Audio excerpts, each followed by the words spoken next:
सभी श्रोताओं का रामायण की कथा में हार्दिक स्वागत अभिनंदन। आज के इस वीडियो में आप सभी के सामने प्रस्तुत है जटायु वध। बढ़ते हैं कहानी की तरफ। सीता की करुण पुकार सुनकर जटायु ने उस ओर देखा तथा रावण को सीता सहित विमान में जाते देख बोले, अरे रावण, तू एक पर स्त्री का अपहरण करके ले जा रहा है। अरे लंकेश, ये महाप्रतापी श्री रामचंद्र जी की भार्या हैं। एक राजा होकर तू ऐसा निंदनीय कर्म कैसे कर रहा है? राजा का धर्म तो है पर स्त्री की रक्षा करना। तू काम के वशीभूत होकर अपना विवेक खो बैठा है। छोड़ दे राम की पत्नी को। हे रावण, मेरे समक्ष तू सीता को नहीं ले जा सकता। प्राण रहते तक मैं सीता की रक्षा करूंगा। ठहर, मैं अभी आता हूं तुझसे युद्ध करने। जटायु के इन कठोर अपमानजनक शब्दों को सुनकर रावण उसकी ओर झपटा, जो सीता को मुक्त कराने के लिए विमान की ओर तेजी से बढ़ रहा था।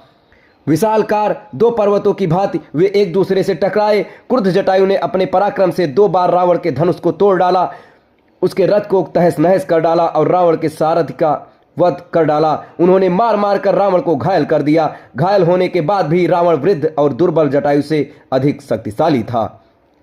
अवसर पाकर उसने जटायु की दोनों भुजाएं काट दी। पीड़ा से व्याकुल होकर मूर्छित हो वह पृथ्वी पर गिर पड़ा। जटायु को भूमि पर गिरते देख जानकी हा राम हा लक्ष्मण कहकर विलाप करने लगी। रावण ने सीता को उसके केस पकड़कर उठा लिया और आकाश मार्ग से लंका की ओर उड़ने लगा। उस समय उन्नत भाल वाली सुंदर कृष्ण केशों वाली गौरव वर्णा मृगनयनी जानकी का ये सुंदर मुख रावण की गोद में पड़ा ऐसा प्रतीत हो रहा था जैसे पूर्णमासी का चंद्रमा नीले बादलों को चीर कर चमक रहा हो। सीता का क्रंदन सुनकर वन के सिंह, बाघ, मृग आदि रावण से कुपित होकर उसके विमान के नीचे उसके पीछे पीछे दौड़ने लगे। पर्वत से गिरते हुए जल प्रताप ऐसे प्रतीत हो रहे थे मानो वे सीता के दुख से दुखी होकर करुण क्रंदन करते हुए अश्रु बहा रहे हों। श्वेत बादल से आच्छादित सूर्य भी ऐसा प्रतीत हो रहा था जैसे अपनी कुलवधु की दुर्दशा देखकर उसका मुख श्रीहीन हो गया हो।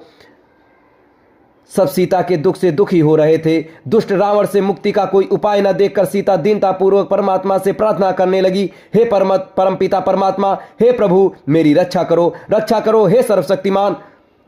इस समय मेरी रक्षा करने वाला तुम्हारे अतिरिक्त और कोई नहीं है।